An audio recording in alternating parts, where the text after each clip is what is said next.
Guys, আজকে আমরা চলে এসেছি মাইসুর প্যালেস। তো সম্পূর্ণ প্যালেসটি তোমাদেরকে ঘুরে দেখাবো। তো ভিডিওটি কেউ স্কিপ করবে না, সম্পূর্ণ ভিডিওটি দেখতে থাকো। যারা আমার ইউটিউব চ্যানেল থেকে দেখছো, আমার চ্যানেলটি সাবস্ক্রাইব করে দাও। আর যারা আমার ফেসবুক প্রোফাইল থেকে দেখছো এই ভিডিওটি, তারা আমার ফেসবুক প্রোফাইলটি ফলো করে দাও। চলো বেশি কথা না বলে ভিডিওটি শুরু করা যাক। তো গাইস, তোমরা দেখতে পাচ্ছ রোডের চারি সাইডে কত বড় বড় গাছ লাগানো, ছোট বড় কত সুন্দর একটা পরিবেশ এখানে। মাইসুরে কিন্তু তোমরা যতই যাবে রোডের চারি সাইডে কিন্তু এমন সুন্দর একটা পরিবেশ তোমরা দেখতে পাবে। তো ফাইনালি আমরা গাড়ি থেকে নেমে গেলাম এবং দেখতে পাচ্ছ এখানে কত সুন্দর সুন্দর কাঠের জিনিস বিক্রি হচ্ছে। এখানে অনেক সুন্দর সুন্দর কিন্তু তোমরা এখান দিয়ে পেয়ে যাবে। তোমরা যদি এখানে গিয়ে ঘুরতে আসো তো এখান থেকে অনেক সুন্দর সুন্দর হাতের কাজের কাঠের জিনিস তোমরা কিন্তু পেয়ে যাবে এখানে, ঠিক আছে। দেখো এখানে কত সুন্দর সুন্দর জিনিসপত্র আছে, সবাই কেনাকাটা করছে, দেখছে। চারি সাইডটা কিন্তু অনেক সুন্দর। তো আমরা ফাইনালি চলে এলাম মাইসুর প্যালেসের যে গেট, সেই গেটের সামনে কিন্তু আমরা চলে এসেছি। এখানে লাইন দিতে হবে, দিয়ে কিন্তু আমাদের টিকিট কাটতে হবে, ঠিক আছে। একজনের টিকিটের মূল্য 125 টাকা। যেহেতু আমরা দুজন গিয়েছিলাম, আমাদের 250 টাকা নিয়েছিল। তো আমাদের চেকিং কমপ্লিট হওয়ার পরে কিন্তু আমরা ভিতরে ঢুকলাম এবং এখানে তোমরা দেখতে পাচ্ছ কত সুন্দর একটা ভিউ। এখান দিয়ে প্যালেসটা কিন্তু অনেক সুন্দর লাগছে। আর প্যালেসের সাইডে কিন্তু অনেক পুরানো বড় বড় কিন্তু খিরিজ গাছ আছে, যেটা আমরা বাংলাতে খিরিজ গাছ বলি। সেটা কিন্তু তোমরা এখানে অনেক দেখতে পাবে। আর অনেক বড় কিন্তু মাঠ আছে চারি সাইডে। যে প্রাসাদ, এই প্রাসাদটা কিন্তু অনেকটা বড়, চারি সাইডে অনেক বড় বড় জায়গা আছে, মাঠ আছে, ঠিক আছে। সুন্দর সুন্দর কিন্তু সেখানে গাছপালা লাগানো আছে। সব কিছু তোমাদেরকে সম্পূর্ণ এই ভিডিওতে তোমাদেরকে বলবো, কিভাবে এখানে আসবে পুরো অ্যাড্রেস তোমাদেরকে আজকে আমি বলবো। তো আমরা ফাইনালি চলে এসেছি, দেখতে পাচ্ছ প্যালেসের যে সামনে একদম পুরো মেন যে গেটের ভিতরে ঢুকতে হবে এখান দিয়ে। তো এখানে প্রথমে তোমাদের টোকেন নিতে হবে, এখানে জুতো রাখতে হবে। দেখতে পাচ্ছ এখানে এগুলো কিন্তু সব জুতোর ব্যাগ। তো এখান দিয়ে আমরা চলে যাব একটু সামনের দিকে। তো সামনের দিকে চলে যাব, গিয়ে ওখানে জুতো রাখবো। জুতো রেখে আমরা কিন্তু ওখান দিয়ে টোকেন নেবো, নিয়ে তারপরে কিন্তু আমরা ভিতরে ঢুকবো। তো আমরা ফাইনালি টোকেন নিয়ে জুতোগুলো ওখানে রেখে কিন্তু আমরা ভিতরে প্রবেশ করেছি। জুতো এই জন্য করে খুলে আসতে হয়, কারণ প্রাসাদের ভিতরে অনেক ঠাকুর দেবতা আছে, সেই জন্য করে অনেক ঠাকুর আছে, সেই জন্য করে এখানে 2-3 জায়গায় চেকিং হবে তোমাদের, তারপরে কিন্তু তোমরা ভিতরে ঢুকতে পারবে, ঠিক আছে। তো সেই জন্য করে জুতো খোলা, সবাইকে জুতো খুলে ঢুকতে হবে এখানে। এটা কিন্তু আমাদের দ্বিতীয় চেকিং হলো। দ্বিতীয় চেকিংয়ের পর আমরা কিন্তু ফাইনালি প্রাসাদের ভিতরে প্রবেশ করব। তো প্রাসাদের ভিতরে কি আছে আমরা দেখব, তোমাদেরকে দেখাবো। এখানে দেখতে পাচ্ছ আগেকার সময়ে যুদ্ধেতে যে কামান ব্যবহার হতো, সে কামান কিন্তু এখানে রয়েছে।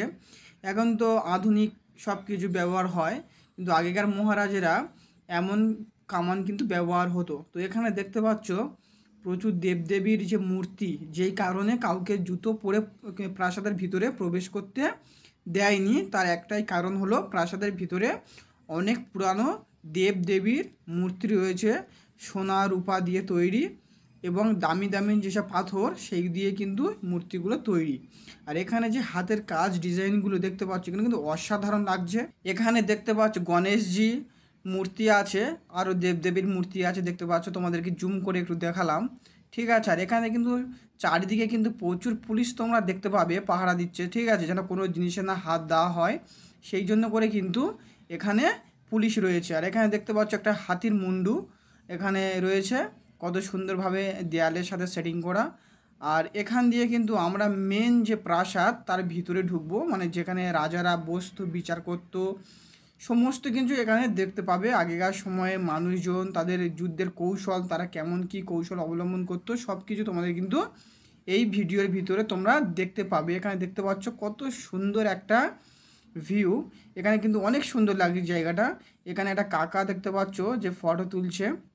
তো সবাই ভিডিও করছে, ফটো তুলছে সবার মতো। এখানে কিন্তু প্রচণ্ড জ্যাম ছিল, ফ্রি হলে আরও ভালো হতো ভিডিও করার, কিন্তু এখানে দেখতে পাচ্ছ প্রচুর লোক, মানে আমাদের দেশের লোকের থেকে বাইরের লোকেরা এখানে বেশি। আর এখানে দরজার যে মানে একটা ডিজাইন কি বলবো, আগেকার লোকের যে হাতের কাজ অসাধারণ, যেটা এখনকার মানুষ পারবে না এত সুন্দর ডিজাইন করতে। ঠিক আছে, অসাধারণ কাজ হাতের।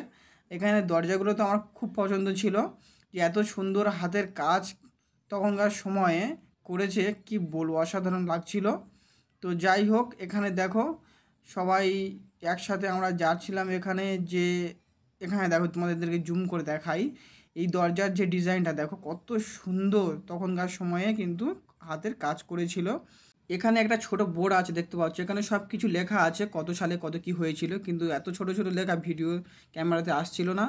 তো ফাইনালি এই যে রুমে আমরা প্রবেশ করেছি, এখানে কিন্তু রাজার বংশের যারা যারা ছিল তাদের কিন্তু সমস্ত ফটো এখানে কিন্তু আছে। এগুলো কিন্তু অনেক পুরানো ফটো, এখানে কিন্তু সমস্ত রাজা, রাজার ছেলে, রাজার স্ত্রী সমস্ত কিন্তু এখানে তোমাদের এই ভিডিওতে দেখাবো একটা একটা করে। এখানে দেখতে পাচ্ছ প্রত্যেকটা দেয়ালে দুই সাইডে কিন্তু রয়েছে রাজার পরিবারের সমস্ত লোকের ফটো, এখানে কিন্তু তোমরা দেখতে পাবে। এখানে দেখতে পাচ্ছ কত সুন্দর সুন্দর ফটো তখনকার সময়, এগুলো কিন্তু হাতে আঁকা। ঠিক আছে, অরিজিনাল যে হাতে কিন্তু আঁকা সেই ফটো কিন্তু তোমরা দেখতে পাচ্ছ। এখানে প্রচুর লোক এসছে, প্রচুর লোক, প্রচুর বাইরে থেকে এসছে বেশিরভাগ।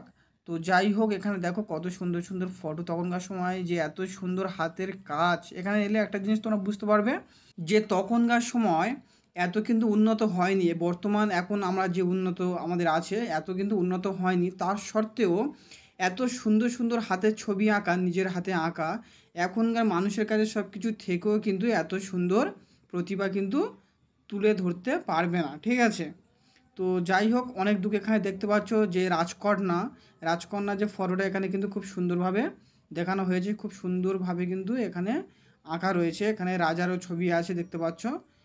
তো তখনকার সময়ে রাজার পরিবারের সমস্ত কিছু, রাজা যেসব জিনিসপত্রগুলো ব্যবহার করতো তখনকার সময়, সিন্দুক বলো বা ছোটো ছোটো যেসব আসবাবপত্র যেগুলো থাকে বাড়িতে, সমস্ত কিন্তু এখানে রয়েছে। ঠিক আছে, এখানে খুব সুন্দর সুন্দর কিন্তু হাতের কাজ এখানে কিন্তু তোমরা দেখতে পাবে। কাঠের উপরে, পাথরের উপরে যে এত সুন্দর সুন্দর হাতের কাজ করা যায়, এগুলিকে না দেখলে কিন্তু আমি জানতে পারতাম না। আর তোমরা অবশ্যই কিন্তু এখানে এসে একবার হলেও ঘুরে যাবে। ঠিক আছে, তো আমরা ওখান দিয়ে বের হয়ে গেলাম। এখান দিয়ে দেখতে পাচ্ছ যে একটা ভিতরে, প্রাসাদের ভিতরে একটা মাঠ টাইপের রয়েছে, এখানে সম্ভবত খেলাধুলা হতো, কুস্তি এরকম টাইপের। তো এখানে দেখতে পাচ্ছ যে সেনা কীভাবে তৈরি হতো তখনকার সময়, যে ড্রেস সেগুলো। আর এখানে দেখো কিন্তু দুটো বাঘ রয়েছে, গোটা গোটা পাথর কেটে কিন্তু এই বাঘ দুটো তৈরি করেছে, দেখো কত সুন্দর, একদম অরিজিনালের মতো লাগছে। আর আমার দইয়ের যে ডিজাইনগুলো, এগুলো কিন্তু আমার খুব পছন্দ ছিল, খুব সুন্দর লাগছিল। তখনকার সময় রানী যে আয়না ব্যবহার করতো, সে আয়না কিন্তু এখানে রয়েছে দেখতে পাচ্ছ, খুব সুন্দর। আর রাজার যে চেয়ার, সেগুলো দেখতে পাচ্ছ রূপার, কিন্তু এখানে সম্পূর্ণ রূপো দিয়ে তৈরি। এখানে তোমরা কিন্তু অনেক কিছু দেখতে পাচ্ছ যেগুলো সম্পূর্ণ রূপো দিয়ে তৈরি। আর এখানে পুলিশগুলো কিন্তু আমাদেরকে দাঁড়াতে দিচ্ছিল না, বাইরে চলে যাওয়ার জন্য বলছিল যে এখানে দাঁড়ানো যাবে না। আর এখানে দেখো দরজার কাজগুলো দেখো। ঠিক আছে, আর এখানে দেয়ালে কিন্তু, প্রত্যেকটা দেয়ালে কিন্তু খুব সুন্দর সুন্দর পেন্টিং দেখতে পাবে। আগেকার সময়ে যুদ্ধ হতো তখনকার সময় যে ড্রেস, সেই সব পেন্টিং কিন্তু তোমরা প্রচুর দেখতে পাবে, প্রত্যেকটা দেয়ালে দেখতে পাবে। এবারে যেখানে আমরা যাব, এখানে কিন্তু সমস্ত সব কিছু সোনা দিয়ে তৈরি। তো সমস্ত দেবদেবী এখানে যা কিছু দেখতে পাচ্ছ, এগুলো কিন্তু সম্পূর্ণ সোনা দিয়ে তৈরি। তো যাই হোক, এখানে কিন্তু তেমন দাঁড়াতে দিচ্ছিল না, চলে যেতে বলছে। তাও কিন্তু সবাই এই যে সিংহাসনটা আছে এর কিন্তু ফটো তোলার চেষ্টা করছিল সবাই, কিন্তু সিংহাসনটা অনেক সুন্দর লাগছিল। আর এখানে দেখো কত লোক, ঠিক আছে, সবাই গার্লফ্রেন্ড বয়ফ্রেন্ডের সাথে এসছে, ঘুরতে এসছে, তোমরাও আসতে পারো। তো এখানে দেখতে পাচ্ছ রাজামশাই বসে আছে, ঠিক আছে, তার সামনে একটা সেপাই দাঁড়িয়ে রয়েছে। তখনকার সময় কিন্তু এই দৃশ্যটা অনেক সুন্দর। আর এখানে আমরা চলে এসেছি প্রাসাদের যে একদম লুকটা, ফ্রন্ট যে লুক, সেখানে কিন্তু আমরা চলে এসেছি। এটা কিন্তু অসাধারণ লাগছিল, যে ভিউটা খুব খুব সুন্দর লাগছিল।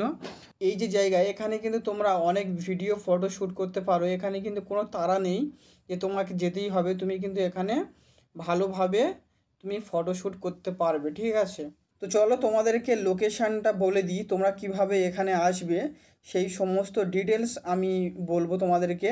তোমরা যারা ওয়েস্ট বেঙ্গল থেকে আসবে, প্রথমে কিন্তু হাওড়া থেকে এসএমভিটি বেঙ্গালুরু তোমাদের ট্রেনের টিকিট কেটে নিতে হবে। তার জন্য করে আমি 4টে থেকে 5টা ট্রেন সাজেস্ট করব, যেখানে ভালো পরিষেবা তোমরা পাবে, ভালো খাবার পাবে। প্রথম ট্রেনটি হলো SMVT Bengaluru AC superfast express. এটা কিন্তু সপ্তাহে একদিন দেয় 21 নম্বর প্ল্যাটফর্ম থেকে। দ্বিতীয় ট্রেনটি হলো SMVT বেঙ্গালুরু সুপারফাস্ট এক্সপ্রেস। এটি কিন্তু 22 নম্বর প্ল্যাটফর্ম থেকে ছাড়বে। তৃতীয় ট্রেনটি হলো SMVT বেঙ্গালুরু হামসফর এক্সপ্রেস। এটি কিন্তু 21 নম্বর প্ল্যাটফর্ম থেকে ছাড়বে। আর চতুর্থ নম্বর ট্রেনটি হলো SMVT বেঙ্গালুরু দুরন্ত এক্সপ্রেস। এটিও কিন্তু 21 নম্বর প্ল্যাটফর্ম থেকে ছাড়বে।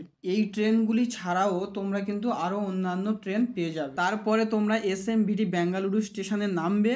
নামার পরে কিন্তু স্টেশনের বাইরে তোমরা কিন্তু ওলা, অটো, উবের তোমরা কিন্তু দেখতে পাবে, ট্যাক্সি।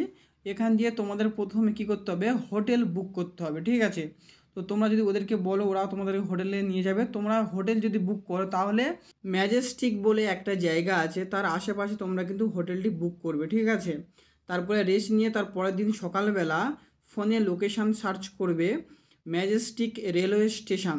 তারপরে তোমরা ম্যাজেস্টিক থেকে মাইসুর জংশন টিকিট কেটে নেবে। মাইসুরে নামার পরে তোমরা কিন্তু ওখানে অনেক ট্যাক্সি, অটো কিন্তু দেখতে পাবে। আর যদিও বা চাও তোমরা কিন্তু ফোনে উবে যে অ্যাপ আছে, উবে অ্যাপটা কিন্তু তোমরা ডাউনলোড করে ওখান দিয়েও কিন্তু তোমরা বুক করে যেতে পারো। তোমরা যদি বা উবে অ্যাপ থেকে ডাউনলোড করে গাড়ি বুক করে যাও তাহলে কিন্তু তোমাদের অনেকটা কম টাকা খরচা হবে, কারণ ওরা না হলে অনেকটা বেশি টাকা চাইবে, ঠিক আছে। তোমরা কিন্তু ওখান থেকে অটো বা ট্যাক্সি ধরে চলে আসবে মাইসুর প্যালেস, তারপরে যাবে মাইসুর চার্চ, তারপরে যাবে কিন্তু চামুণ্ডেশ্বরী টেম্পল, তারপরে যাবে স্যান্ড মিউজিয়াম, তারপরে যাবে জুতে যাবে, তারপরে আছে রেলওয়ে মিউজিয়াম, ঠিক আছে। আশেপাশে আরও ঘোরার জায়গা আছে, তোমরা ওদেরকে বললে ওরা কিন্তু আরও বলে দেবে ভালো ভালো জায়গা। আমি যেগুলো বললাম এগুলো কিন্তু সবথেকে বড় বড় জায়গা মাইসুরে, এগুলোই কিন্তু মেন লোকে ঘুরতে যায়। তোমরা যদি চাও আশেপাশে কিন্তু আরও ঘুরতে পারো। আরও একটা ভালো মল আছে ওখানে, শপিং মল, সেটা হচ্ছে নেক্সাস সেন্টার সিটি মল। ওটাও গিয়ে কিন্তু তোমরা ঘুরে আসতে পারো, খুব সুন্দর একটা মল। মাইসুর ঘোরা কমপ্লিট হলে তারপরে তোমরা হোটেলে ফিরে যাবে। তারপরের দিন সকালে বেঙ্গালুরের ভিতরে তোমরা কিন্তু অনেক ভালো ভালো জায়গায় যেতে পারো, যেমন mall of Asia, ISKCON temple, Orient mall, Bengaluru fort, Tipu Sultan palace, Bangalore church, Nandi hills, Chikballapur, KR market, Karnataka Vidhana Soudha. এগুলো কিন্তু খুব ভালো ভালো জায়গা, তোমরা এখানেও কিন্তু ঘুরে আসতে পারো। আশেপাশেই রয়েছে সব। তোমরা যে হোটেল নেবে ম্যাজেস্টিকের আশেপাশে যে হোটেলটা আমি নিতে বললাম, ওই হোটেলে তোমরা যদি বা থাকো কিন্তু এইগুলো একদম পাশেই পেয়ে যাবে। অল্প টাকার ভিতরে তোমরা কিন্তু এই জায়গাগুলো ঘুরতে পারবে। আর তোমরা যখন নন্দী হিলসে যাবে তখন কিন্তু তোমরা ফার্স্ট সকালবেলা কিন্তু বের হবে, ঠিক আছে। কারণ নন্দী হিলসে মেন যে জিনিসটা সেটা কিন্তু সূর্য ওঠা, ঠিক আছে। সকালে যে সূর্যটা ওঠে ওখান থেকে দেখতে কিন্তু অসাধারণ লাগে, সেই জন্য করে তোমাদেরকে ফার্স্ট সকালবেলা কিন্তু নন্দী হিলসে পৌঁছাতে হবে অটো ধরে বা ট্যাক্সি ধরে, ঠিক আছে। এটা কিন্তু মাথায় রাখতে হবে। এই ছিল আজকে মাইসুর আর ব্যাঙ্গালুরের ঘোরার লোকেশান। তারপরেও যদি কেউ বুঝতে না পারো আমাকে কমেন্ট করো, তোমাদের সমস্যার সমাধান করে দেবো, ঠিক আছে। আর তোমরা এই ভিডিওতে দেখতে পাচ্ছ যে মাইসুর প্যালেসটা, এটা কিন্তু অনেকটা বড় একটা এরিয়া। এখানে কিন্তু ঘুরতে গেলে তোমাদের হাতে সময় নিতে হবে, ঠিক আছে। সময় নিয়ে ভালো করে কিন্তু ঘুরতে হবে, এই নয় যে শুধু প্যালেস দেখতে হবে। প্যালেসের 4 সাইডে কিন্তু বড় বড় মন্দির আছে। এখানে তোমরা ভিডিওতে দেখতে পাচ্ছ যে একটা মন্দির বড়, এরকম কিন্তু 4টে আছে ওখানে, তোমরা গেলে দেখতে পাবে, খুব সুন্দর। তো ভিডিওটা আরও বড় হয়ে যাবে বলে আমরা কিন্তু সব কিছু তোমাদেরকে দেখাতে পারলাম না, যতটুকু পেরেছি তোমাদেরকে দেখানোর চেষ্টা করেছি ভিডিওর মাধ্যমে। তো এবারে আমরা চলে এসেছি প্যালেসের যে ফ্রন্ট বা সামনে, আমরা কিন্তু চলে এসেছি।